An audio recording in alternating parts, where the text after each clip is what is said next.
Mateus 24, Jesus pregou esse sermão 2 dias antes de ser preso e crucificado. Foi o último sermão que ele pregou, e ele pregou esse sermão em particular, conforme nos diz o versículo 3, que nós vamos ler, exclusivamente aos seus discípulos. E aqui ele fala sobre os vários sinais que teriam que ocorrer antes que Jesus voltasse segunda vez em poder e grande glória.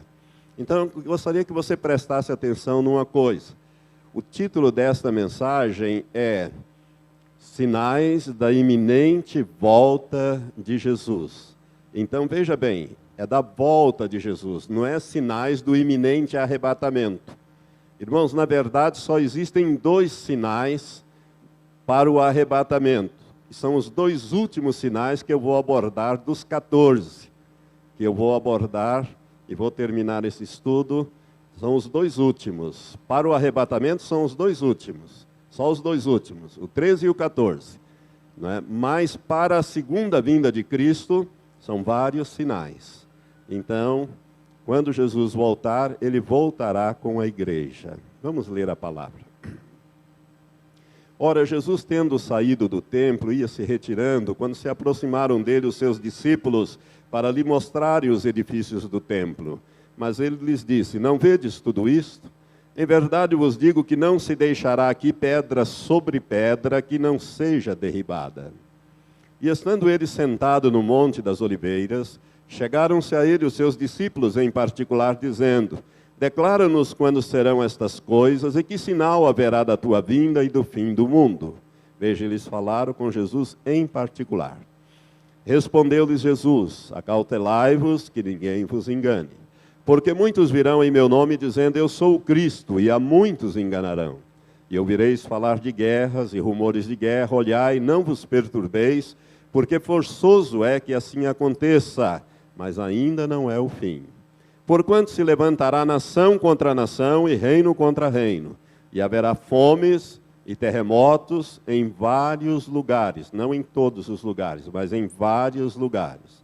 Mas todas essas coisas são o princípio das dores. Então sereis entregues à tortura e vos matarão, e sereis odiados de todas as nações por causa do meu nome.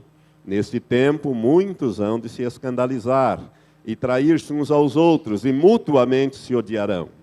Igualmente hão de surgir muitos falsos profetas, e enganarão a muitos. E por se multiplicar a iniquidade, o amor de muitos esfriará. Mas quem perseverar até o fim, este será salvo. E este evangelho do reino será pregado no mundo inteiro, em testemunho a todas as nações, e então virá o fim. Este versículo é importante porque Jesus disse que o evangelho seria pregado no mundo inteiro, em testemunho a todas as nações, não a todas as pessoas, mas a todas as nações, e então viria o fim. O fim aqui é o fim do governo do homem sobre a face da terra, e não o fim do planeta Terra, porque o milênio será aqui na terra. Versículo 23, Jesus continua falando, 23 e 24 e 25, melhor dizendo. Porque hão de surgir falsos cristos e falsos profetas, e farão grandes sinais e prodígios, de modo que, se possível for, enganariam até os escolhidos.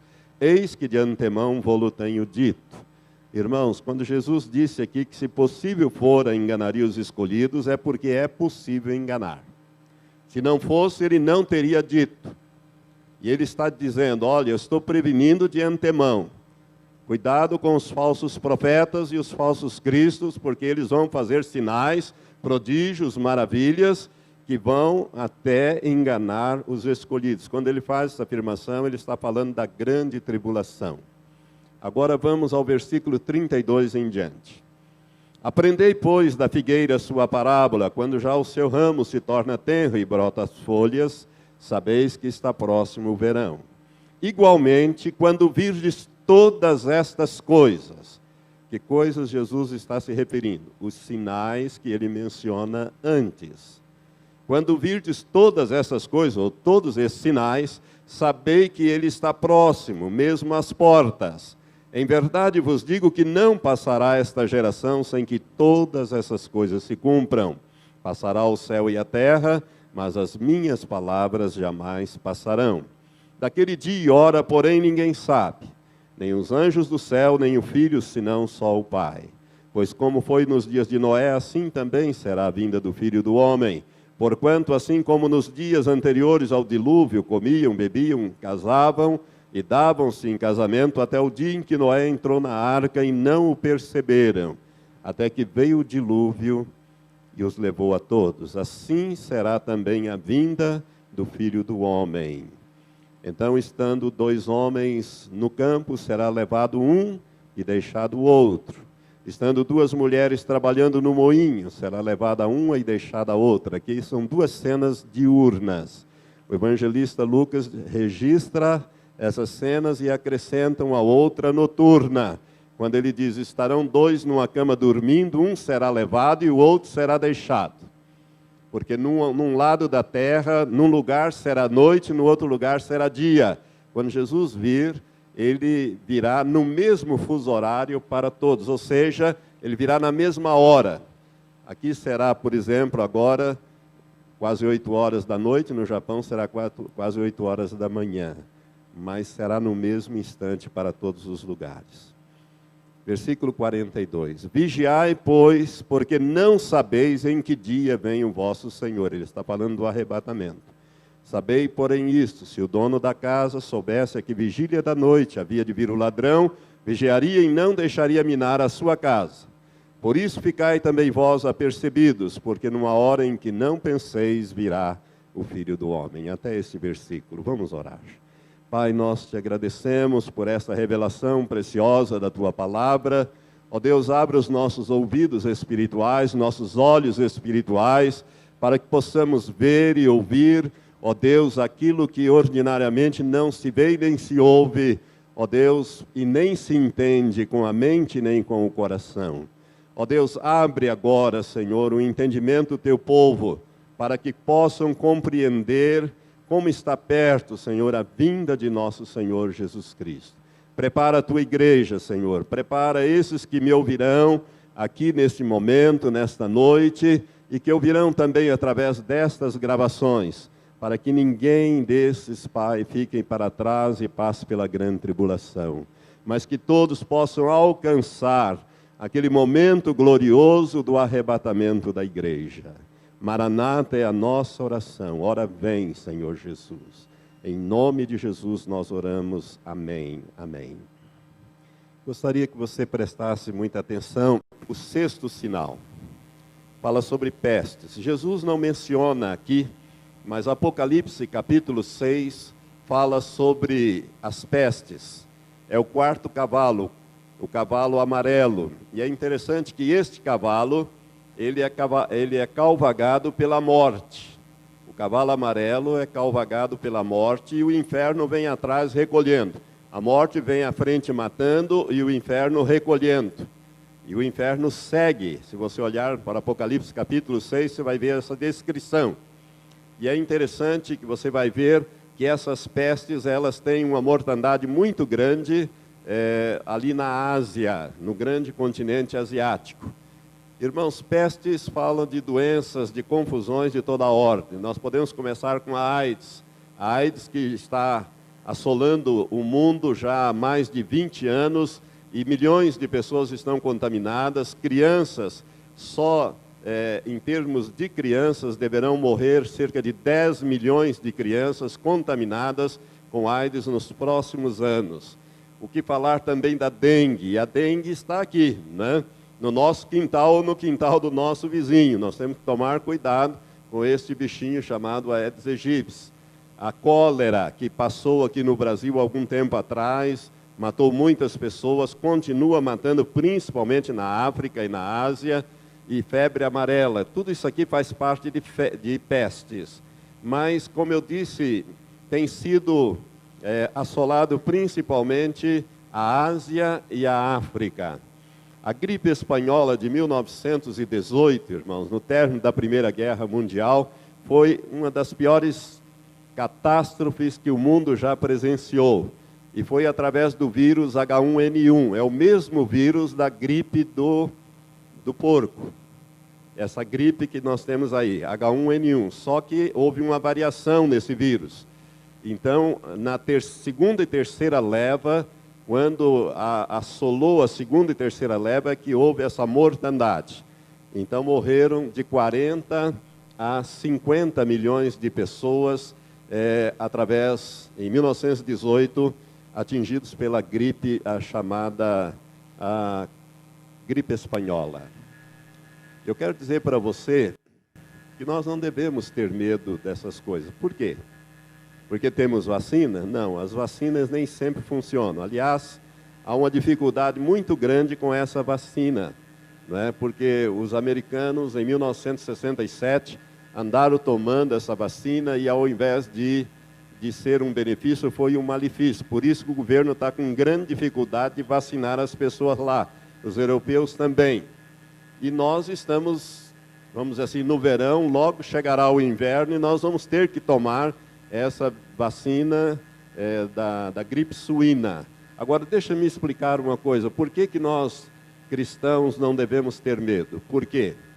Porque há o Salmo 91. O Salmo 91 diz que nenhuma peste chegará à sua tenda. Você pode crer nessa promessa? Se você pode crer nessa promessa, sabe que Deus tem anjos poderosos para cumprir estas promessas. Ele faz dos seus anjos colunas de fogo que queima qualquer vírus. Deus dá essa proteção, irmãos. Ele sempre deu. Então nós não devemos ter medo disso que nós vamos examinar daqui para frente. A gripe asiática, olha bem como sempre tem acontecido na Ásia. Em 1957, 58, na China, que foi o vírus H2N2, ele matou 1 milhão de pessoas na China. A gripe de Hong Kong, em 1968, 1969, também na China. Hong Kong faz parte da China hoje, na Ásia, que é o H3N2, transmitido por aves, também ceifou 1 milhão de vidas. Observe que as pestes lá nestas regiões onde o Evangelho não penetra, ou tem pouca penetração. A morte mata e o inferno recolhe. É isso que eu estou querendo chamar a sua atenção. A chamada SARS, Síndrome Respiratória Aguda Severa, em 2003. Então, já estavam mais preparados.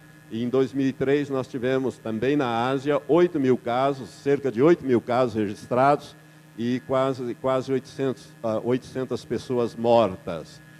Tivemos também em 2005 na Áustria a gripe das aves, que apareceu na Áustria, o H5N1. Parou-se de falar nele, mas continua matando gente, continua em andamento, quase que não se fala mais. Mas essa gripe também está assolando. E a gripe suína em 2009, este ano, no México, que é o H1N1, que está em andamento. Eu não consigo nem achar mais quantos mortos, pararam de divulgar, quantas pessoas já morreram, quantas pessoas foram contaminadas, mas nós, como eu disse, não devemos temer, porque o Salmo 91 nos dá esta garantia. Porquanto fizeste do Senhor o teu refúgio e do Altíssimo a tua habitação, nenhum mal te atingirá, nem praga alguma chegará à tua tenda ou à tua casa.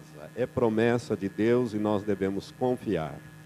Doenças, irmãos, que muitos julgavam já estar extinta, acabadas, estão voltando, como a tuberculose. Estão voltando muito resistente aos vírus, ou melhor, ao antibiótico. São vírus que adquiriram uma resistência muito acima dos atuais antibióticos. Eu sei o que é tuberculose. Meu pai faleceu de tuberculose aos 53 anos de idade, depois de passar 11 anos internado num sanatório. 11 anos. 11 anos sem sair de lá. Nós é que íamos visitá-lo. Então, tuberculose está voltando, os médicos andam preocupados com enfermidades que antigamente já se tinha como resolvido e que estão voltando com força total. Um dos vírus mais perigosos que existe é a varíola, é o vírus da varíola. A varíola é considerada erradicada desde os anos 80, no mundo inteiro. Mas há um medo muito grande de que a varíola retorne. Por quê? Porque a varíola é devastadora. Segundo os médicos, de 3 pessoas contaminadas, 2 morrem, uma morte horrível, e a terceira fica com muitas sequelas. E hoje, os Estados Unidos e a Rússia, eles preservaram, a antiga União Soviética, eles preservaram este vírus na sua forma original, para fazer guerra bacteriológica, ou seja, armas bacteriológicas. E não se sabe se outros países têm esse tipo de armas bacteriológicas. Tinha-se muito medo que Saddam Hussein tivesse na Guerra do Golfo em 91. Por isso Israel é um dos poucos países do mundo que tem vacina para todo o seu povo. Eles vacinaram toda a população em 1991 com medo de que naqueles mísseis Scud que caíram ou foram lançados sobre Israel, viesse também a varíola, porque a varíola é devastadora. Nos Estados Unidos, eles só têm vacina para das Forças Armadas, os policiais, os integrantes das Forças Armadas, os médicos e enfermeiros, pessoal que trabalha na saúde. Para a população, não tem. E o Brasil não tem praticamente nada sobre isso. O 7º sinal, irmãos, de que a Bíblia fala, e Jesus fala aqui em Mateus 24, no versículo 12, é o multiplicar da iniquidade. Jesus disse, e por se multiplicar a iniquidade, o amor de muitos esfriará. Será que a iniquidade tem se multiplicado na face da terra? Alguns anos atrás, 2 juízes italianos vieram da Itália com a pasta de documentos comprovando que cerca de 300 crianças, dessas crianças abandonadas, principalmente criancinhas de cor, que foram adotadas por italianos e levadas para a Itália, na verdade não foram adotadas e integradas nas famílias. Elas foram levadas para lá para serem mortas, retalhadas e seus órgãos vendidos para transplantes. Isso é denúncia do poder judiciário italiano, comprovado. Foi aí que o governo tomou providência quanto à adoção por estrangeiros, mudando a lei de adoção e dificultando a saída de crianças. Por quê? Porque uma criança totalmente retalhada, diziam essas autoridades, chegava a render $1,5 milhão. Existem crianças com morte cerebral, isso é denúncia da televisão, inclusive na Nicarágua e em outros países do Oriente Médio, com morte cerebral para vender órgãos para implantes, principalmente coração, pulmão, enfim, assim, órgãos para fazer transplantes em crianças. Irmãos, tudo isso é o multiplicar da iniquidade. Gostaria que você entendesse isso. Se isso revolta o teu coração, imagine o coração de Deus. Um outro caso que nós estamos vendo é o satanismo. O satanismo tem aumentado no mundo de uma maneira assustadora. Não sei se você sabe, a sede do satanismo está nos Estados Unidos, na Califórnia. Por isso que aquele estado vive pegando fogo, porque está lá naquela região da Califórnia. O satanismo tem aumentado não só no Brasil, mas no mundo inteiro. E não sei se vocês sabem, mas há sacrifícios de crianças através do satanismo. Vocês se lembram de um caso aqui em Guaratuba, de uma ex-esposa de um prefeito e a filha de um prefeito, que foi envolvida num processo, até hoje aquele negócio está andando lá, não julgaram, anularam, fizeram um novo processo, etc, etc. Ainda não houve uma condenação definitiva, já tivemos algumas condenações, mas acabaram sendo anuladas, mas comprovadamente aquele menino foi sacrificado num ritual de satanismo. É por isso que desaparecem tantas crianças na face da terra. Toma cuidado, meu irmão, minha irmã, com os seus filhos. Não brinque com isto. Nós estamos vivendo esses tempos confusos, difíceis, trabalhosos, de que fala a palavra de Deus. Menino de 2 anos com 31 agulhas no corpo. Isso é manchete do jornal dessa semana. Eu ainda coloquei isso aqui porque é manchete do jornal. Isso na Bahia.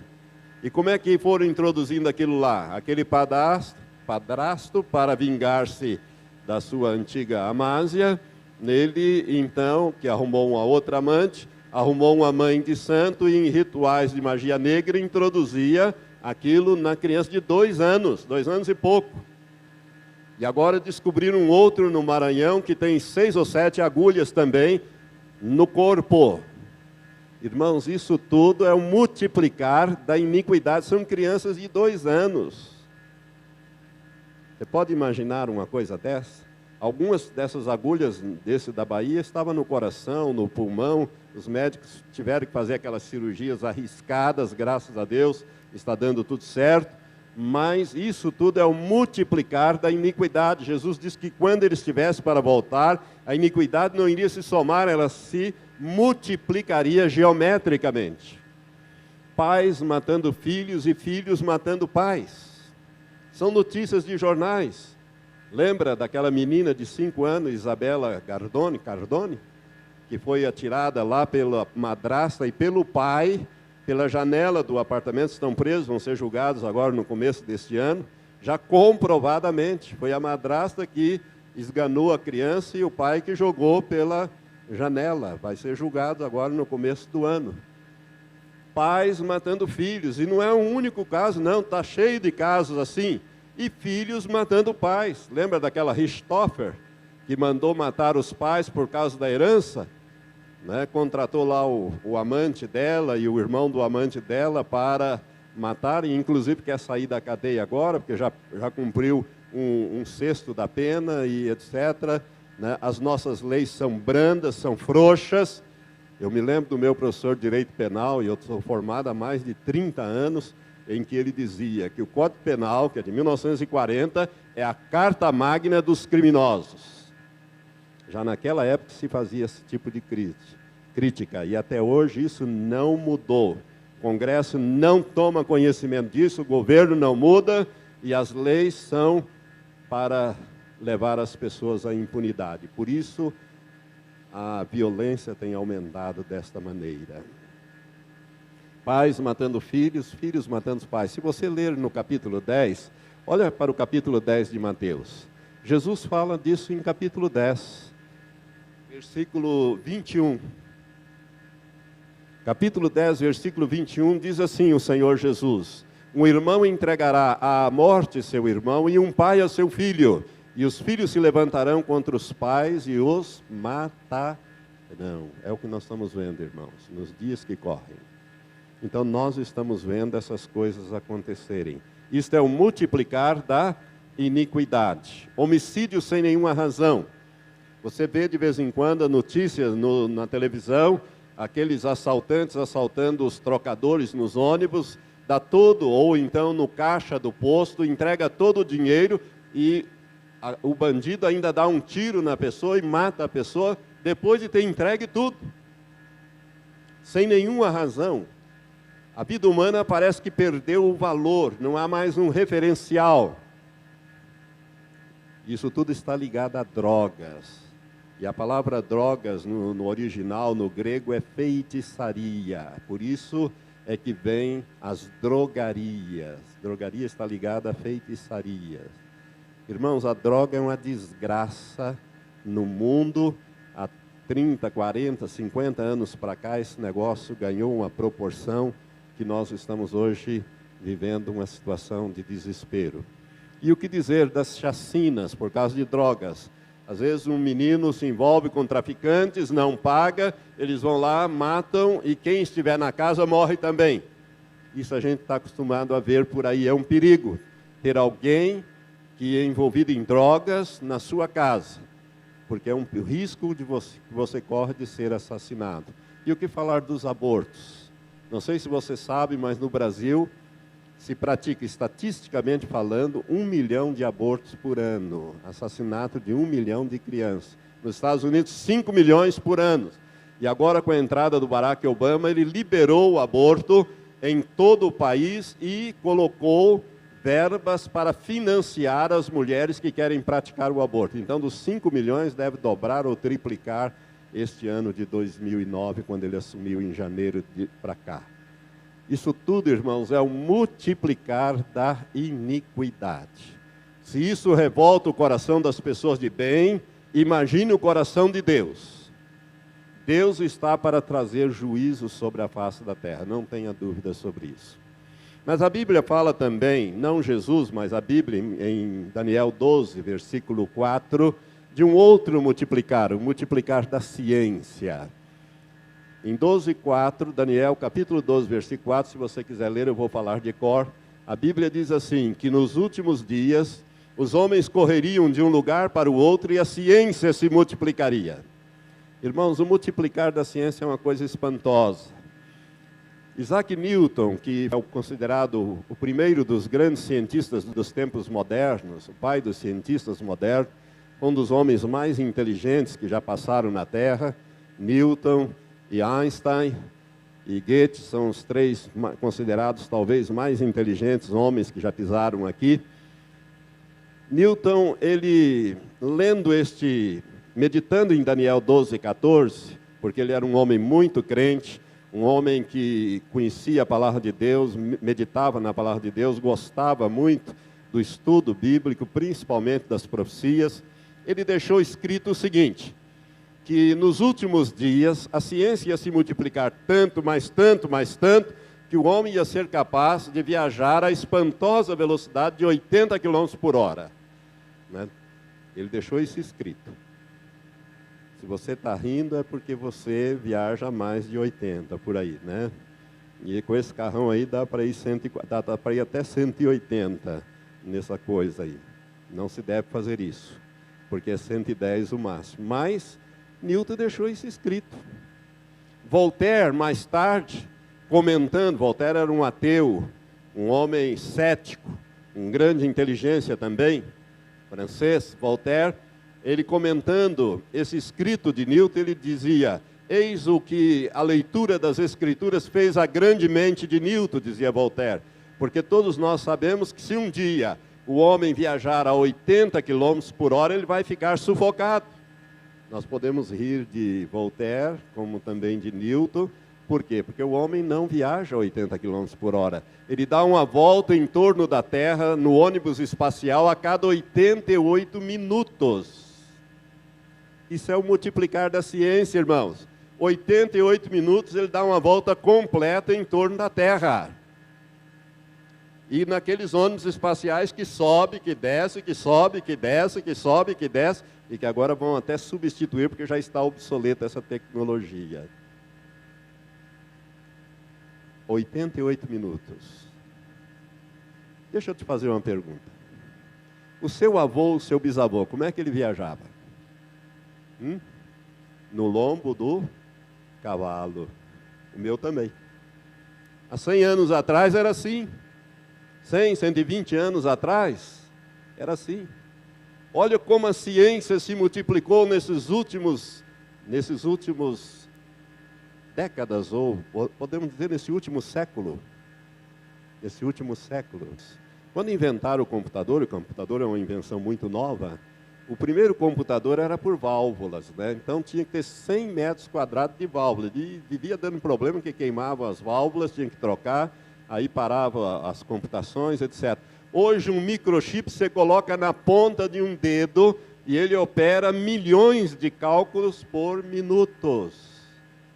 O computador, entre o primeiro e o atual, é uma coisa assim fantástica, o multiplicar da ciência. Na Guerra do Golfo de 1991, Estados Unidos usou o sistema de satélites espiões que eles tinham, mas ninguém sabia, capaz de fotografar a manchete de um jornal, se você estivesse lendo um jornal, isso em 91.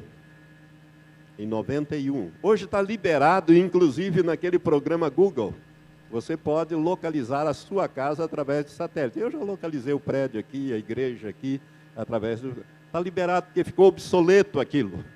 Então, as Forças Armadas Americanas liberaram. Isso é o multiplicar da ciência, irmãos. Na Guerra do Golfo, em 91, foi usado, e hoje ainda é usado, os mísseis chamados Tomahawk. Aqueles mísseis que são chamados de bomba inteligente, porque é guiado por computador. O navio dispara um míssil daquele lá do meio do mar, 3.000 quilômetros de distância, ele desvia de qualquer obstáculo e acerta o alvo com uma margem de erro de 30 centímetros. É como se ele mirasse no peito e acertasse no estômago. 30 centímetros. Isto é o multiplicar da ciência. Hoje nós temos os chamados aviões invisíveis, aqueles aviões stealth. Cada avião daquele, cada bombardeiro daquele que leva armas nucleares custa 3 bilhões de dólares. Os Estados Unidos tem vários, tecnologia stealth.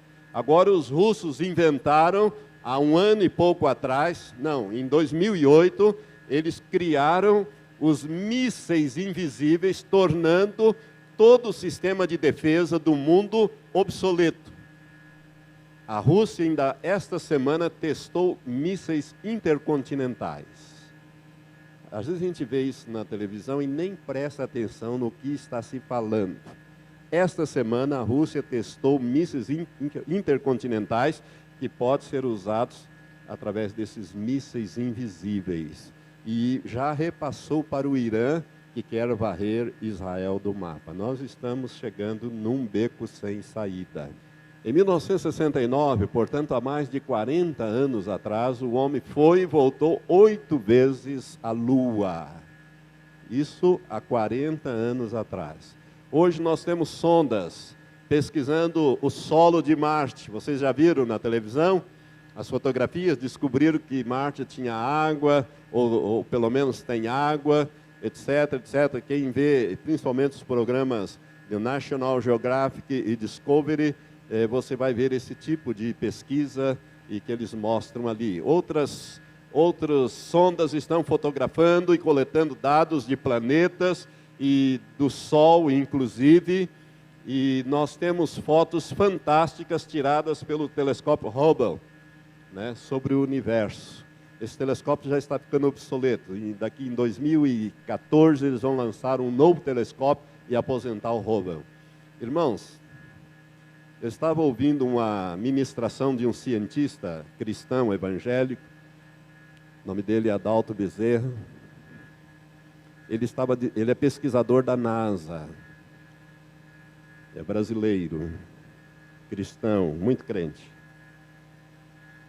Ele disse o seguinte, que se nós pegarmos toda a areia que existe em todas as praias da Terra e toda a areia que existe em todos os desertos da Terra, um grãozinho de areia, e calcularmos a quantidade de grãos de areia, é menor do que o número de galáxia no universo. Galáxia, não estou falando de sistema solar, estou falando de galáxia. A nossa Via Láctea é uma galáxia. São bilhões de galáxias. E os cientistas descobriram que o universo está em expansão. Não é à toa que Jesus diz, meu Pai trabalha até agora e eu trabalho também. Deus continua criando. Deus continua criando. É um mistério. É um mistério. Isso é o multiplicar da ciência. Lembra dessa foto aqui? Ganhou a manchete das principais revistas do mundo. Em 1997, clonaram a ovelha Dolly. Logo depois, clonaram a Polly. A Polly tem uma diferença da Dolly. Porque na clonagem da Polly, usou-se genes humanos. Pela primeira vez, misturou genes de animais com o do homem. Genes humanos para produzir um tipo de leite que não ocasionasse alergia a certos tipos de alergias às crianças na amamentação. Ambas já morreram porque a clonagem ela acelera o envelhecimento do ser clonado. Está meio emperrado isso aí. Aliás, irmãos, eu quero dizer para você que estão tentando clonar seres humanos. Mas, pastor, como é que vai ser isso? Talvez você esteja me perguntando. Como é que vai ser isso, pastor? Você quer saber? Quer mesmo? Abre em Apocalipse 18.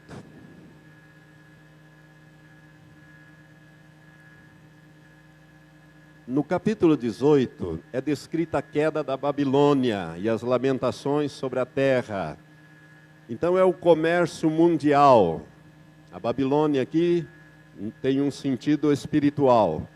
E fala no versículos 11 e 12 do comércio de ouro, por exemplo, de prata, de pedras preciosas. Versículo 12 do capítulo 18, de pérolas, de linho fino, de púrpura, etc., de madeiras, de bronze, de ferro, de mármore. Agora olha para o versículo 13. E canela, especiarias, perfume, mirra, incenso, vinho, azeite, flor de farinha, trigo e gado, ovelhas, cavalos e carros e escravos. E até almas de homens.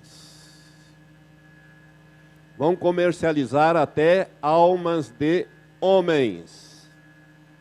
Preste atenção, quando fala escravo, escravo está falando de corpo, porque o escravo é aquela pessoa que não tem domínio ou autoridade sobre o seu próprio corpo, não é verdade? O escravo faz aquilo que o Senhor manda, para lá e para cá. Ele é uma res, como diziam os romanos, é uma res nullius, ou nullius, né? É uma coisa nula, não tem direitos nenhum. Mas preste atenção nessa expressão, e até almas de homens. Vão chegar a negociar almas de homens. Irmãos, isso aqui é uma opinião pessoal minha. Se clonarem um ser humano, Deus, que é o Pai dos Espíritos, não dará espíritos para estes seres. Eles terão corpo e alma, mas não terão espírito. Por isso que é possível comercializar até almas de homens. Além de corpos, que são os escravos, também as almas de homens. Nós estamos chegando num tempo difícil em que Deus terá que intervir. Aliás, num país da América Latina, tem uma fila para clonagem de gente. Por $200 mil você pode se clonar. E tem gente que está na fila para ser clonado. Vejamos mais um item aqui sobre o multiplicar da ciência. Isso tem F. Em 2003, irmãos, foi decifrado o código da vida através do projeto Genoma. Dr. Francis Collins, que é crente, um homem, um cientista crente, ele chefiou, ele foi o diretor desse projeto. Ele estava com Bill Clinton lá na Casa Branca quando foi anunciado, e ele falou nessa ocasião, e ele declarou que a ciência não tem incompatibilidade com a Bíblia, ao contrário, a ciência confirma a Bíblia. Ele escreveu um livro chamado A Linguagem de Deus. Eu tenho esse livro, ainda não consegui lê-lo inteiro, mas uma boa parte eu já li. Mas quero dizer aos irmãos o seguinte, que dentre as várias descobertas que o homem fez em 2003 com a clonagem, ou melhor, com o estudo do genoma humano, quando então os genes foram mapeados, mais de 3 bilhões de genes que nós temos no corpo, então descobriu-se duas coisas. Primeiro, que o ser humano tem capacidade para viver 120 anos. Mas a Bíblia diz isto em Gênesis capítulo 6, versículo 3. Depois eu vou tocar nesse assunto. Depois eu vou ler para os irmãos. Então, o homem tem estrutura para viver 120 anos. Descobriu-se isso. Por que não vive? Porque vive num planeta poluído, respira um ar poluído, come comida envenenada, bebe água envenenada e vive uma vida estressada. Você quer ver uma vida estressada? Vai em São Paulo. Lá em São Paulo, se você parar, eles te atropelam. Ou você corre junto, lá você chega e tem que sair correndo, né? É aquela vida estressada.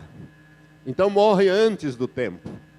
As pessoas hoje, mas descobriu-se que o homem tem estrutura para viver 120 anos, mas não vive.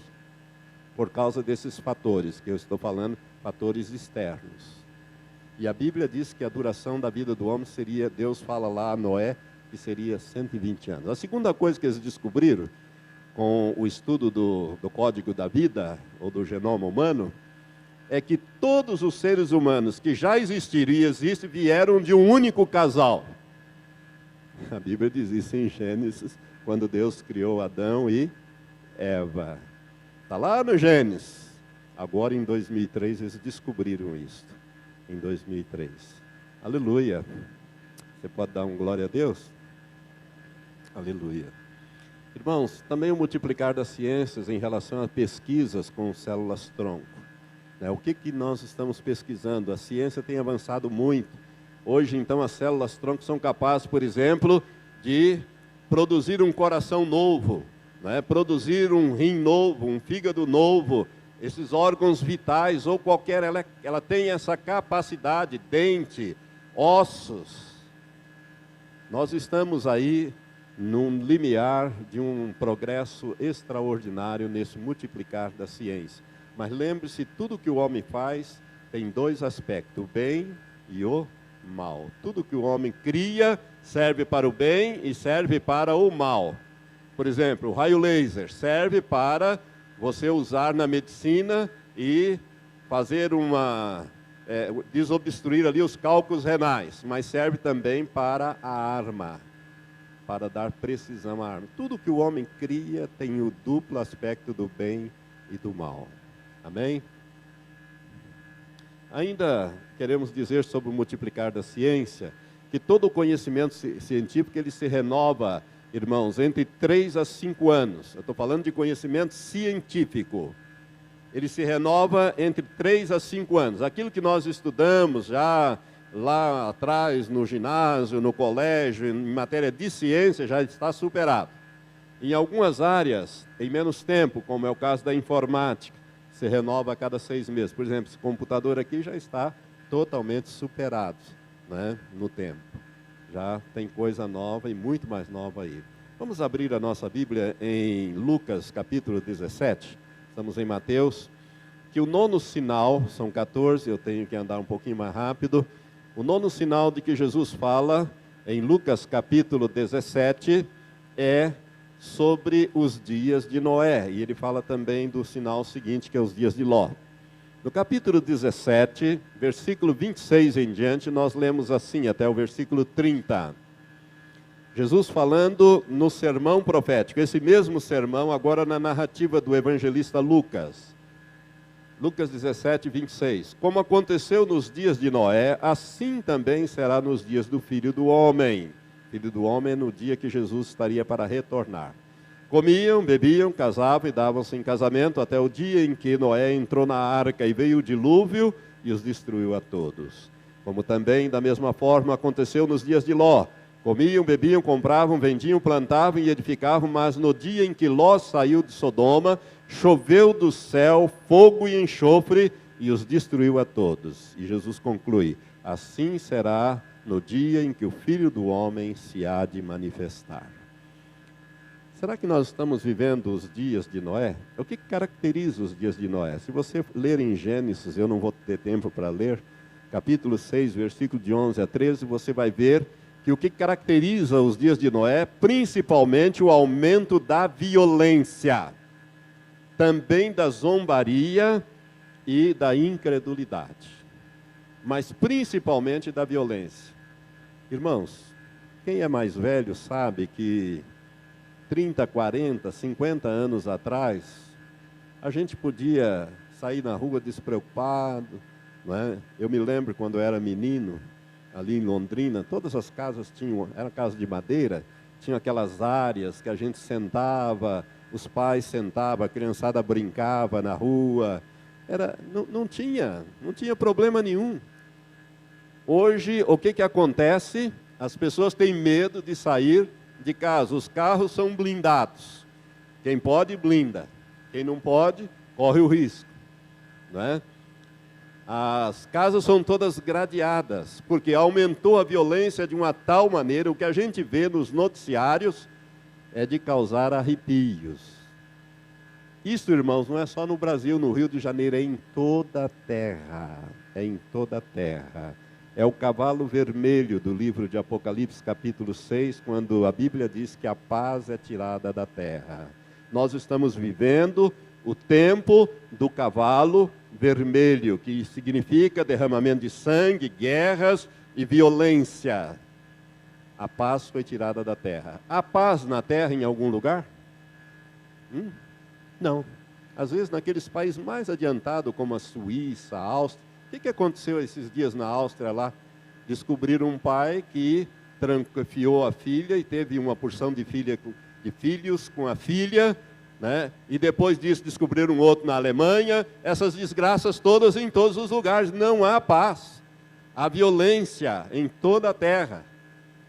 Parece que nós estamos ficando acostumados com a violência, principalmente no Iraque, no Irã, né? As pessoas se explodindo nas festas de casamento, explodindo nos enterros, explodindo nas praças públicas, né? E matando centenas de pessoas a todo dia. A todo dia. É o aumento da violência. A paz é tirada da terra. O que caracteriza os dias de Noé é o aumento da violência, da zombaria e da incredulidade. Irmãos, são os tempos trabalhosos de que fala 2 Timóteo, capítulo 3, versículo 1 a 9. Nesses últimos dias, diz a Bíblia, né, que nós entraríamos nos tempos difíceis, trabalhosos. Os homens seriam arrogantes, inventores de males, desobedientes aos pais, infiéis nos contratos. Tudo isso você vê. Hoje você faz o contrato, assina, reconhece firme e mesmo assim não vale. Você tem que ir para a justiça, às vezes leva anos e anos para você ver o seu direito reconhecido. E agora vem um governo e dá um calote aí nos tais dos precatórios. Devo, não nego, mas pago quando eu quiser. Não é quando eu puder, é quando eu quiser. Ou seja, tudo isso, irmãos, é o tempo que nós estamos vivendo. Esse tempo difícil, tempo trabalhoso, ou tempos trabalhosos, conforme diz a palavra de Deus. E os dias de Ló, que é o 10º sinal. Se você olhar para Gênesis 19, você vai ver que nos dias de Ló, o que predominava era o aumento da sodomia, lesbianismo e homossexualismo. Hoje nós vemos isso, irmãos. Paradas gays em todo o mundo, inclusive em Israel. Até Israel tem parada gay. Irmãos, estão querendo instituir aqui no Brasil, por lei, o Dia do Orgulho Gay. É bom você ficar atento em quem que você está votando para o Congresso Nacional. Porque a Bíblia diz que nós não devemos participar de pecados alheios. Viu? Estão querendo votar isso. Por exemplo, 7 países já aprovaram o chamado casamento neutro, ou casamento com pessoas do mesmo sexo. A Holanda, a Espanha, a Bélgica, Canadá, África do Sul, Noruega e a partir de 1º de maio, a Suécia, com todos os direitos e deveres de um casamento comum. Os filmes promovem o lesbianismo, o homossexualismo, programas de TV debatendo isto, artistas famosos assumindo e dizendo, tem que sair do armário, todo mundo é, quem que não é, você também é. E essas coisas, influenciando as crianças, os adolescentes para essas práticas do homossexualismo. E você sabe o que aconteceu com Sodoma e com Gomorra. Irmãos, o governo federal liberou recursos de R$1.200.000 para promover o primeiro congresso gays e lésbica em Brasília. E deu apoio oficial a este congresso, foram lá, fizeram os discursos e estão promovendo isto. Dinheiro para os hospitais não tem, mas para congresso de lésbicas e gays tem. Nós não somos contra os gays, os evangélicos não são contra as pessoas que têm uma preferência sexual errada. Deus os ama, Jesus morreu por eles e nós os amamos também. Mas isto é pecado e pecado é pecado. Deus ama o pecador, mas abomina o pecado. Deus jamais vai concordar com o pecado e nós também não vamos concordar com o pecado. Isso é coisa séria, irmãos. O governo está dando apoio e todo o empenho para aprovar o projeto de lei complementar 122/2006, que já foi aprovado na Câmara, está no Senado e que cria o chamado do crime de homofobia. O pastor Silas Malafaia e o senador Magno Malta andaram falando há poucos dias atrás, entrevistando vários senadores que são contra isto, e estão tentando passar na surdina. Às 5 horas da manhã, quase que foi aprovado este dito projeto de lei do PT, de origem do PT, relatada pelo PT, esse pessoal do PT, que está por detrás disso. Eu quero dizer para você o seguinte, que se for aprovado isto, os pastores vão ser obrigados a realizar casamentos de gays e lésbicas. Se não realizar, vai pegar uma pena de 2 a 5 anos de prisão. Outra coisa, se você contratar uma babá para sua filha, e depois descobrir que ela é lésbica e está influenciando a sua filha, você não pode despedi-la, porque se você despedir, você vai, além de pagar uma indenização violenta, você vai ser enquadrado no crime de homofobia e pegar de 2 a 5 anos de prisão. Você, mamãe, para proteger a sua filhinha ou o seu filhinho. Irmãos, isto é um absurdo. Homofobia, essa palavra significa ódio descontrolado contra pessoas que têm uma preferência sexual diferente, ou seja, homossexuais e lésbicas. Nós, evangélicos, não temos, não saímos aí espancando, matando os homossexuais. Ao contrário, nós pregamos a eles e queremos que eles sejam salvos. Mas estão querendo criar uma lei para punir a maioria e proteger uma minoria. Irmãos, estão invertendo todo o sistema legal brasileiro. As leis se faz para a maioria protegendo as minorias, mas é em favor das maiorias e não das minorias. As minorias têm que ter a proteção, mas não se faz leis para privilegiar minorias e apenar a maioria. Aí é uma inversão total do nosso sistema. Nós estamos caminhando para isso. Por isso, cuidado com quem você vai votar nas próximas eleições. Nós vamos ter aí uma eleição geral ano que vem para presidente, governadores, deputados, senadores, deputados estaduais. Presta bem atenção nisso, irmão. 11º sinal. Vamos voltar a Mateus 24, versículo 32. Jesus fala sobre a parábola da figueira, que é Israel. Irmãos, não sou eu que digo isso. Todos os estudiosos de profecias dizem que a figueira é um símbolo de Israel. Jesus disse: aprendei, pois, da figueira a sua parábola. Quando já o seu ramo se torna terra e brota folhas, sabei que está próximo o verão. Igualmente, quando virdes todas essas coisas, sabeis que ele está próximo, mesmo às portas. Em verdade vos digo que não passará essa geração sem que todas essas coisas se cumpram. Passará o céu e a terra, mas as minhas palavras jamais passarão. Irmãos, Jesus está dizendo aqui que a geração que visse a figueira brotar, chama sua atenção para isso. Não é a figueira ser plantada. A figueira ficou plantada, mas ficou inerte, como que ela estivesse adormecida. E de repente ela brotou. Se você olhar na Bíblia, toda vez que fala de Israel, o símbolo de Israel é a figueira. Assim como da igreja é a videira. Jesus disse: eu sou a videira verdadeira, meu pai é o lavrador e vós sois as varas. João capítulo 15. Quando se refere à igreja é considerada como uma videira, um pé de uva. E quando se refere a Israel, você pode ler em Jeremias 28, você vai ver isso. Você vai ver que Israel é a figueira. A figueira. Jesus disse que a figueira subitamente iria brotar. Ela não seria plantada, ela iria brotar. E ele disse: olha, a geração que vir a figueira brotar não passará sem que todas as coisas se cumpram. Que coisas? Os sinais que ele falou antes. Irmãos, Israel brotou no dia 14 de maio de 1948. Portanto, Israel essa geração que viu Israel brotar não vai passar. Eu sou da geração dos anos 40. Israel brotou em 48, eu sou de 43, é a minha geração. Eu considero a geração por décadas. Eu já vou falar um pouco sobre isso. Irmãos, Israel é um milagre.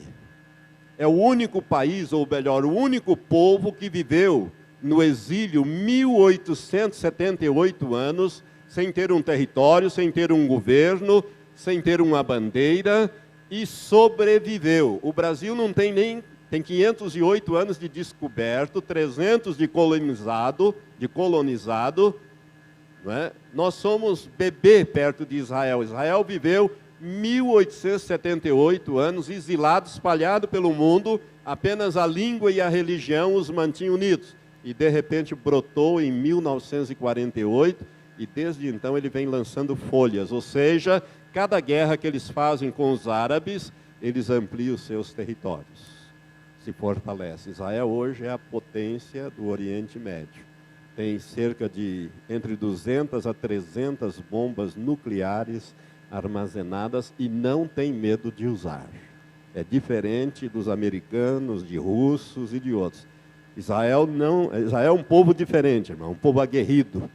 É um povo que se vê que vai ser morto, ele usará o que ele tem na mão para se defender. Preste atenção então. Israel brotou no dia 14 de maio de 1948. Você poderia me fazer uma pergunta: pastor, quantos anos dura uma geração? Eu acho que todo mundo quer saber.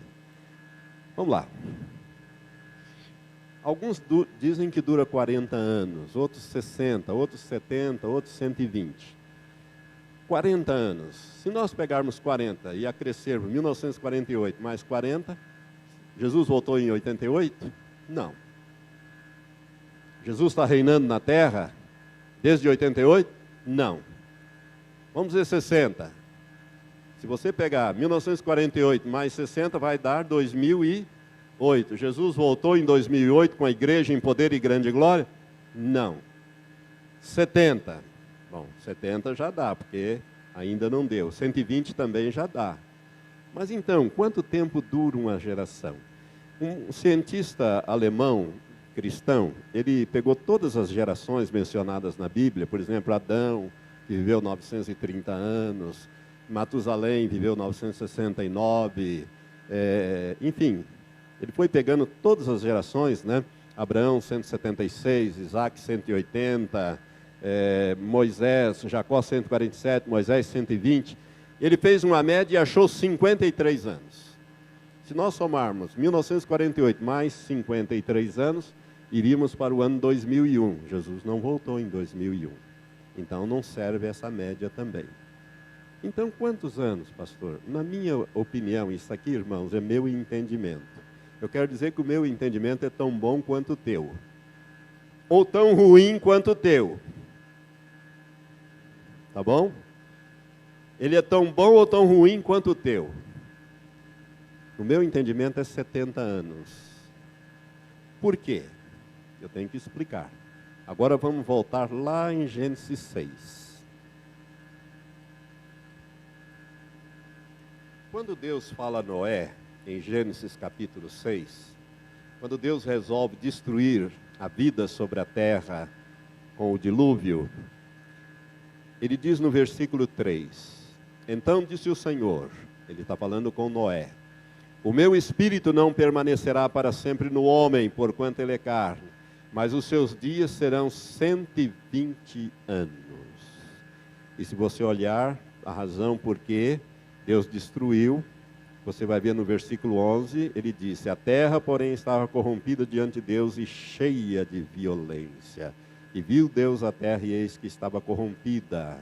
Então Deus destruiu, mas antes Deus diminuiu a quantidade de vida das pessoas. Por exemplo, os primeiros patriarcas, irmãos, eles viviam séculos e séculos. Adão viveu 930 anos. Não é? Quem estragou a média ali foi Enoque, que só viveu 365 anos e foi arrebatado. Né? Mas todos os outros viveram 800, 900 e 900 e tantos anos. Nenhum chegou a 1000. Matusalém foi o que mais viveu, 969 anos. Mas Deus disse, olha, o homem está vivendo demais, o pecado está aumentando muito, a violência está crescendo, eu vou reduzir a vida do homem para 120 anos. E a partir, ele disse isso para Noé. O Noé foi o último que viveu mais de 900 anos. A partir dali vem diminuindo. Você vai ver que o pai, por exemplo, de Abraão, Terá, viveu 200 e poucos anos. Abraão viveu 176 e vai descendo. Filho de Abraão, por exemplo, vai viver menos, né? Jacó vai viver 140. Moisés foi o último que viveu 120 anos. Agora abra no Salmo 90. Por que eu acho que é 70 anos? Salmo 90 diz assim, Deus deu esse salmo a quem? A Moisés, homem de Deus. Então a Moisés, que foi o último que viveu 120 anos, no versículo 10 Deus diz assim, a duração da nossa vida é de 70 anos, e se alguns, pela sua robustez, chegam a 80 anos, o melhor deles é canseiro e enfado, pois passa rapidamente e nós voamos. Irmãos, então Deus, primeiro, Ele deu aquela enormidade de anos que as pessoas viviam séculos e séculos. Ele reduziu para 120. Ao homem, a quem Ele disse que a vida do homem seria 120, foi o último que viveu mais de 900 e a partir dali foi diminuindo. Quando chegou em Moisés, Moisés tinha 120 anos e tinha vigor físico e poderia viver mais. Por desobediência a Deus não viveu, morreu aos 120. A Moisés Deus disse, a duração da vida do homem vai ser só 70 anos. Davi, irmãos, que é um homem segundo o coração de Deus, quase que não emplaca os 70 anos. Ele estava tão ruim que tiveram que arrumar uma moça bem jovem para dormir com o rei, para aquecer o corpo do rei. Está escrito isso na Bíblia. Ele não teve relações sexuais com ela, simplesmente para que ela servisse assim de cobertor de orelha, né, para aquecê-lo, porque ele já não aquecia mais aos 70 anos. Ele morreu aos 70 anos. O filho dele, Salomão, também morreu aos 70, e assim foi descendo. Irmãos, na Idade Média, os homens viviam 34 anos. Aí começou a subir nos tempos modernos. Hoje nós estamos vivendo em torno de 70, 72 anos. Essa é a Idade Média. A duração da nossa vida é de 70 anos. Então, eu acho, na minha opinião, é 70 anos. Se esta especulação estiver certa, olha como é que eu coloquei lá, a palavra especulação. Estou especulando. Dentro de mais ou menos 10 anos... Lá pelo ano 2018, 2020, Jesus estará reinando sobre a terra, inaugurando o seu reino milenial. Você pode dar um aleluia? Glória a Deus. Agora, preste atenção, eu não estou marcando data, eu estou fazendo uma especulação. Eu estou examinando o texto da Bíblia, os sinais, e chegando a uma conclusão. Por que eu botei 2018, 2020? Porque se nós somarmos 1948 mais 70, vai para 2018. Por que eu coloquei 2020? Eu gosto de pensar na vida como nas 4 estações do ano: primavera, verão, outono e inverno. Então, vamos dizer, do 0 a 18 é a melhor estação da vida, não é? Tudo é flores, tudo é joia, né? A meninada não esquenta a cabeça, né? Isso é coisa dos pais. Tudo é fácil, tudo é bom, tudo é novidade, do 0 aos 18. Dos 18 aos 36 é o verão, é a estação da força. Então você já, nessa época, conclui o seu curso superior, faz um concurso, monta uma empresa, começa a ganhar dinheiro, né? Casa, forma uma família, gera filhos. Até os 36 anos você está na sua plenitude da força, que é o verão, né? Tudo encaminhado, tudo resolvido, ou seja, vai que nem quiabo, né? Depois dos 36 até os 54 é a estação do outono, é a mais linda das estações, né? Daí um pouco você começa a Alguém acha que não concordou comigo, ele fez um sinal que não é não. Mas é a mais linda das estações. Irmãos, eu estou sabendo, eu sei o que falo, eu estou na última. Eu já passei, estou praticamente encerrando a última. Eu sei do que eu estou falando. É aquela estação onde daí um pouco você aposenta, vem os netinhos, você vai brincar, você tem tempo para viajar, para fazer coisas que você não faria, né? Você tem mais tempo para se dedicar ao Senhor, às coisas de Deus. Você tem tempo, até os 54 anos. Daí começa o inverno. No inverno a coisa já começa a pegar, porque o inverno você já vai se encolhendo, dói as articulações, dói aqui, dói acolá, falta energia, força, já não tem mais, a cabeça vai, mas o corpo não vai, e as coisas começam. Então, aí vai até os 72 anos. Então, por isso eu coloquei até 2020. Irmãos, eu estou falando aqui de uma especulação. Agora, podemos marcar a data da volta de Jesus? O que você acha? Não. Um não enfático, diga não. Jesus, em Mateus 24, 36, nesse texto que nós lemos, ele diz assim: daquele dia e hora ninguém sabe, nem os anjos do céu, nem o Filho, senão só o Pai. Jesus está falando aqui do arrebatamento, irmãos. Os estudiosos do grego dizem que ele está mencionando um dia determinado e uma hora determinada, não um período ou uma estação.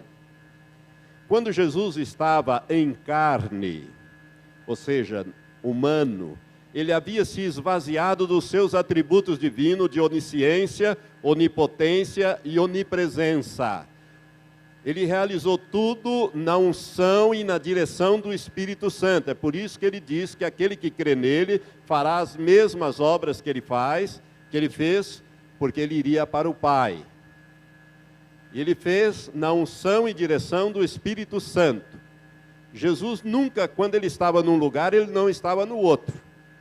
Só depois da ressurreição é que aconteceu isto, mas antes não. Ele era 100% humano.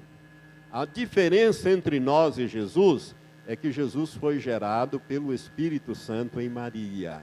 Portanto, ele não nasceu em pecado ou com a natureza caída. No mais, ele era homem 100%. Tinha as mesmas limitações que nós.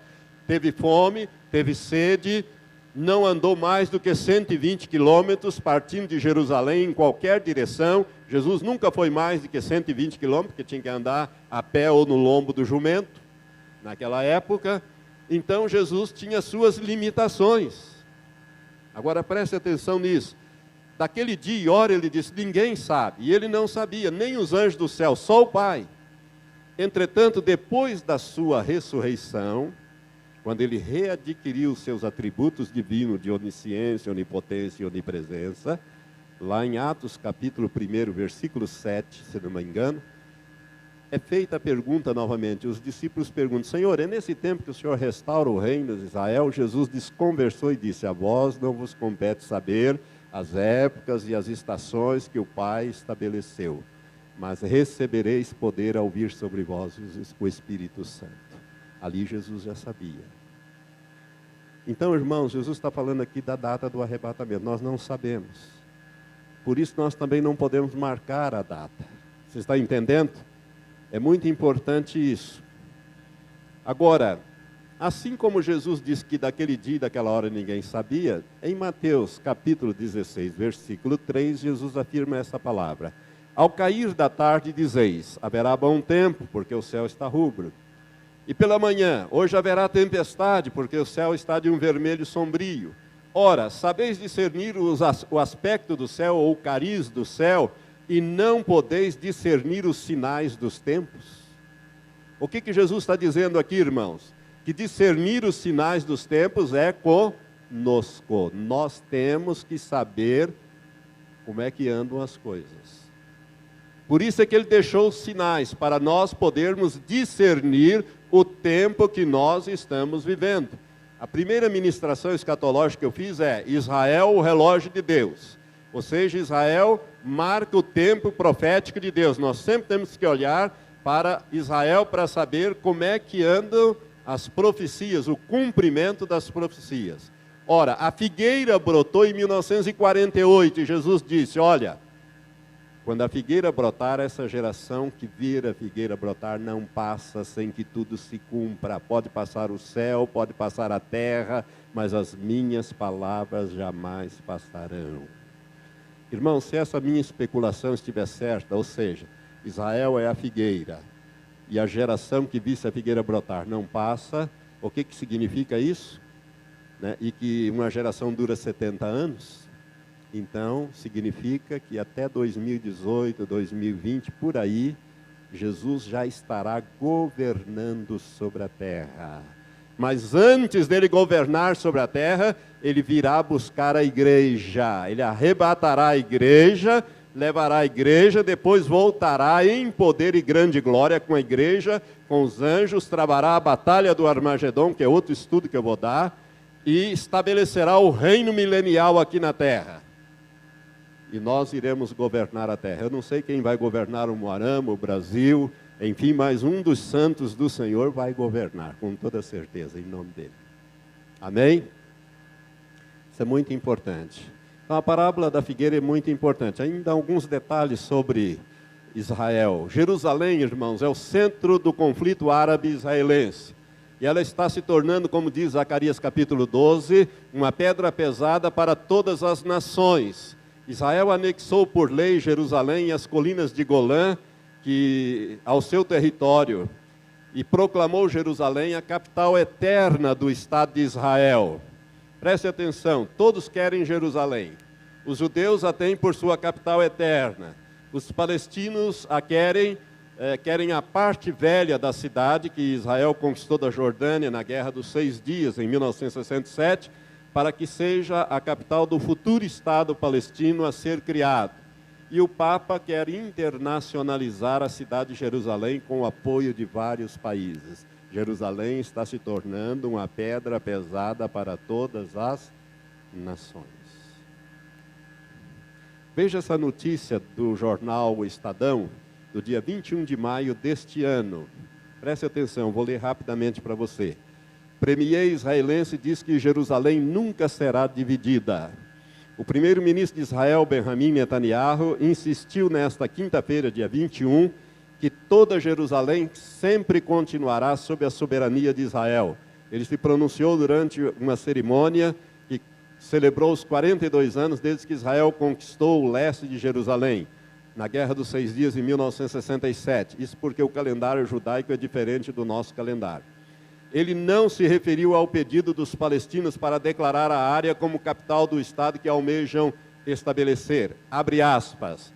Jerusalém unida é a capital de Israel. Jerusalém sempre foi e sempre será nossa. Ela nunca mais será repartida ou dividida, disse Netanyahu. Pode ter certeza que Jerusalém vai ser a causa dessa confusão que vem aí no mundo. O 12º é o derramar do Espírito Santo juntamente com a apostasia. As duas coisas caminham juntos. Na medida em que Deus derrama o Espírito Santo, vem a apostasia também. Irmãos, o período da graça está acabando. O derramar do Espírito Santo visa preparar a igreja, os santos, para subir no arrebatamento. É muito importante que você entenda isso. Agora, a apostasia está também graçando. A revista Ultimato, a última desse final de ano agora, publicou uma notícia que saiu nos jornais, inclusive tem até um vídeo no YouTube, se você quiser ver, sobre a denominação luterana nos Estados Unidos. Eles se reuniram num congresso e aprovaram a consagração de pastores homossexuais e pastoras lésbicas. A igreja da Suécia também fez isso. Irmãos, e não é só os luteranos dos Estados Unidos e da Suécia. Tem outras religiões ditas evangélicas que estão aprovando estas coisas. Inclusive, existe uma igreja só de lésbicas e homossexuais. É a igreja metropolitana que tem no Rio de Janeiro. A sede delas é nos Estados Unidos. A Ultimato do ano de 2006 publica uma reportagem sobre este fato. Nós estamos vivendo esse tempo difícil. Debate sobre os séculos de Deus. Em 1992, a revista Veja publicou uma matéria e algumas teólogas e teólogos gays e lésbicas diziam que os atributos de Deus, de amor, de bondade, de carinho, são femininos. E, portanto, a Bíblia tinha que ser reescrita, e reescreveram. Aonde diz ele, passou a ser ela. Isso tudo é apostasia. Irmãos, seminários teológicos apostólicos que ensinam aos futuros pastores que nunca houve um nascimento virginal, que Jesus não nasceu da Virgem Maria, ele não foi gerado pelo Espírito Santo. Ora, se Jesus não foi gerado pelo Espírito Santo, então ele é uma fraude. Ele é tão pecador quanto você e eu, precisa de uma salvação como você e eu. Nós estamos tão perdidos quanto ele. Você está vendo a implicação de um ensino como este? Nós sabemos que Jesus foi gerado pelo Espírito Santo em Maria. Ele não nasceu com a natureza caída, pecaminosa, como nascem todos os seres humanos. Por isso não precisa de salvação. Mas tem seminários evangélicos que ensinam essa heresia e outras, que eu nem vou mencionar aqui, que nós não temos tempo. Espíritos de enganos que ensinam doutrinas de demônios, de acordo com 1 Timóteo 4, versículo de 1 a 5, nós temos hoje, irmãos, seitas, igrejas ditas evangélicas que na verdade são guiadas por espíritos de engano. Tome cuidado, meu irmão, cuidado com isso. É o maior perigo para a igreja nos dias que correm. Toma muito cuidado, eu não tenho condições de dizer muito para você, mas eu gostaria que você lesse essa matéria que está no meu site, está também no site da igreja, betelonline.com.br, chamada Solenes Advertências Proféticas. É uma profecia que Deus deu há cerca de 30 anos a Stanley Frodsham e que fala exatamente sobre este perigo dos espíritos de engano nos últimos dias. Cuidado em seguir pessoas. 13º sinal é o aumento do demonismo no mundo. Você tem notado isto? Satanistas nas igrejas. Não sei se você sabe que satanistas têm vindo para as igrejas, se convertem, entre aspas, se tornam os crentes mais fervorosos. Se a igreja é pentecostal e falam em línguas, nas suas reuniões eles falam em línguas satânicas, amaldiçoando o pastor, a igreja, Deus e todo mundo, e passam a se tornar os principais crentes, até que eles conseguem destruir a reunião de oração da igreja. Porque eles sabem que destruindo a reunião de oração, a oração da igreja, eles acabam destruindo a igreja. Irmãos, isso está acontecendo no Brasil. Não é só nos Estados Unidos, na Europa, não. No Brasil. Aumento de pessoas endemoniadas nas igrejas. Irmãos, há 30, 40 anos, raramente se viu uma pessoa endemoniada. Hoje, por causa do esoterismo, por causa das novelas, por causa dos filmes, as pessoas ficam endemoniadas. Você sabia disso? Eu conversei com um amigo meu, pastor, que conheceu esse caso lá em Curitiba. O rapaz era filho de uma família cristã, dessas tradicionais. Ele estava vendo um filme de terror à noite na televisão, na sala, lá no apartamento, quando de repente ele ficou totalmente endemoniado, começou a quebrar tudo, os pais levantaram, apavorados, e não reconhecia o filho falava com uma voz esquisita, e aí chamaram o pastor, falaram com o pastor teve o bom senso, era um pastor tradicional, que chamou um colega pentecostal que costumava lidar com isso, foram os dois lá, expulsaram o demônio, e daí perguntaram para ele o que tinha acontecido, ele disse, não sei, o que eu sei é o seguinte, eu estava vendo aquele filme, e tinha lá um demônio lá no filme, um ser assim, que parecia um demônio de chifre, uma coisa horrorosa, e ele saiu da tela e entrou em mim. Eu só lembro dele sair e entrar em mim, daí para frente não sei mais nada.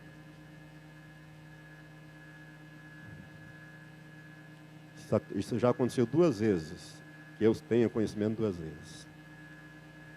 Pessoas endemoniadas.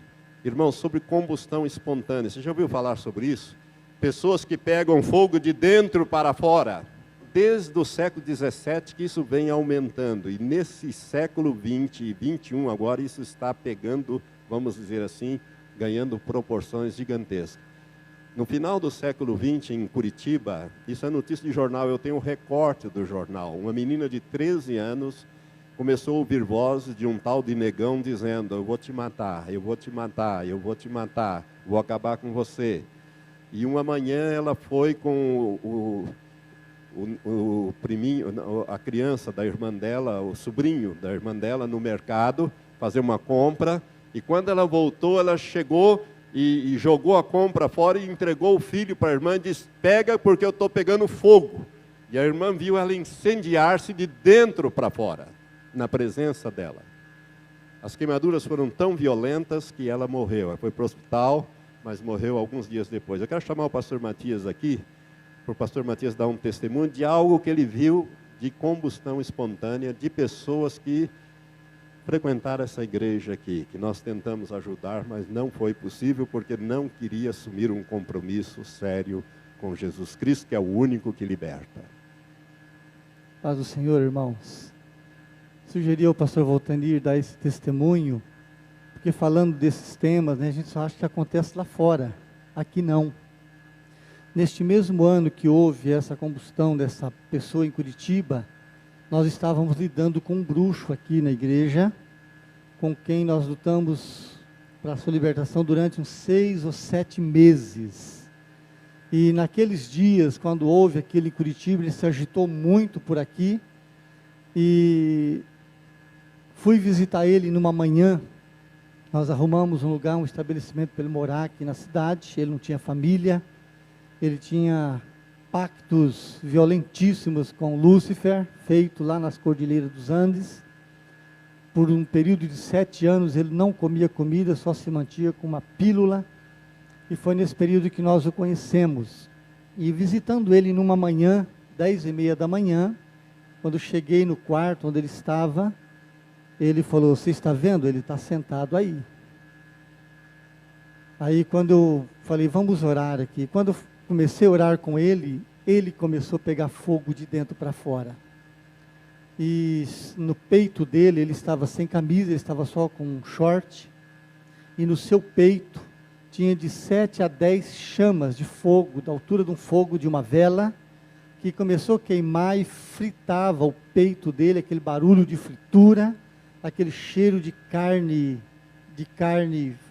sem sal queimando, fumaça. Ele entrou num desespero, repreendia aquela situação, aquilo apachou. Depois ele batia a mão assim no peito e caía aquelas cinzas, e caía aqueles torrões de cinza no chão. E passado um tempo eu encontrei ele aqui na cidade. Ele está hoje, o pastor Walter não sabia dessa informação, ele está hoje numa igreja evangélica, mas toda a cicatriz no peito dele está lá como testemunho para quem quiser ver. Fogo de dentro para fora, uma experiência que nós tivemos aqui junto à igreja. Isso chama-se combustão espontânea, irmãos. Cientistas não sabem como isso acontece, mas pega fogo de dentro para fora, queima só a pessoa, não queima nem a cama, não queima nada dentro de casa, só queima a pessoa. Isto nada mais é do que o aumento do demonismo no mundo. Por isso, irmãos, nós temos que fazer batalha espiritual diária. Nós temos que tomar posição de guerra contra o mundo espiritual. Nós fazemos aqui, e eu ensinei quando ministrei sobre o poder da palavra, sobre bênçãos e maldições, e principalmente sobre anjos, como fazer batalha espiritual.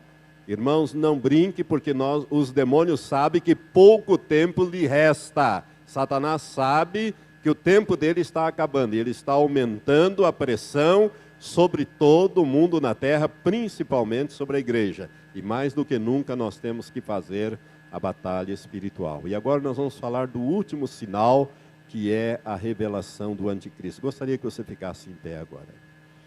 Este é o último sinal, irmãos. 2 Tessalonicenses capítulo 2, eu vou ler aqui, não precisa você anotar, só acompanhe a leitura. O apóstolo Paulo, por revelação do Espírito Santo, diz assim: ora, quanto à vinda de nosso Senhor Jesus Cristo e a nossa reunião com Ele. O que é a vinda de nosso Senhor Jesus Cristo e a nossa reunião com Ele? Arrebatamento. Ou seja, quanto ao arrebatamento, rogamos-vos, irmãos, que não vos movais facilmente do vosso modo de pensar, nem vos perturbeis, quer por espírito, quer por palavra, quer por epístola, como enviada por nós, como se o dia do Senhor estivesse já perto. Ninguém de modo algum vos engane, porque isto, ou seja, a vinda de nosso Senhor Jesus Cristo e a nossa reunião com Ele, ou em outras palavras, o arrebatamento, porque isto, o arrebatamento, não sucederá sem que venha primeiro a apostasia. A apostasia está aí, irmãos. Eu mostrei a apostasia para vocês. Então só falta um sinal. Eu disse que faltava 2 para o arrebatamento. O apóstolo Paulo disse que tem que vir primeiro a apostasia e seja revelado o homem do pecado, que é um dos nomes do anticristo, o filho da perdição, que é um dos nomes do anticristo, aquele que se opõe e se levanta contra tudo que se chama Deus ou é objeto de adoração, de sorte que se assenta no santuário de Deus, apresentando-se como Deus. 2 Tessalonicenses, capítulo 2, versos de 1 a 4, eu fiz os destaques e os acréscimos. Então, só falta, na verdade, um sinal, porque o penúltimo deles, que é a apostasia, está graçando já dentro das igrejas e no meio do povo de Deus. Você está entendendo? Só falta aparecer o filho da perdição, o iníquo ou o homem do pecado, que são nomes que a Bíblia atribui ao anticristo. Mais para frente eu vou falar sobre o anticristo. E eu quero dizer para você que ele já nasceu. Ele está na terra. Ele está pronto para assumir o seu lugar na história. O anticristo, irmãos, é um homem que aparece num determinado período, realiza uma obra determinada e desaparece. Ele já nasceu, está na terra, está pronto. Eu vou mostrar isso com notícias de jornais e de revistas, que o anticristo já nasceu. Por isso, mais do que nunca, o arrebatamento está na iminência de acontecer. E você precisa estar preparado. Porque se você não estiver preparado em santificação, você não subirá. Se você ainda não entregou a sua vida a Jesus, você precisa fazer isso urgentemente. Faça uma aliança com Cristo, entregando a sua vida a Jesus, para que você tenha o seu nome escrito no livro da vida. E em seguida, viva a sua vida de acordo com a palavra de Deus, a Bíblia Sagrada, para que você possa ser arrebatado e não ficar para trás, para passar pelo governo de Satanás através do anticristo. Eu quero orar por você agora. Pai, muito obrigado por esta noite, por esta palavra. Nesse instante, Senhor, eu quero te pedir que esta palavra frutifique no coração de cada pessoa que nos ouviu aqui no santuário, através da internet, seja pela rádio da internet, seja pela TV da internet, e que ouvirá também, Senhor, através dessas gravações de CDs e DVDs. Ó Deus, que esta palavra possa atingir o coração dos teus filhos, fazendo-os, ó Pai, tornando-os responsáveis, sérios, prontos, ó Pai, para te obedecer. Porque sabemos, Senhor, que sem a santificação ninguém verá a tua face. Por isso, Senhor, prepara a tua igreja através da oração, do jejum, ó Deus, do abandono das coisas que desagradam o teu espírito, e prepara a tua igreja para o arrebatamento. Toca também naqueles que ainda não receberam a Jesus como Senhor, para que façam isso urgentemente, ó Deus, recebendo-o, e possam ter os seus nomes no livro da vida. Em nome de Jesus nós oramos. Amém.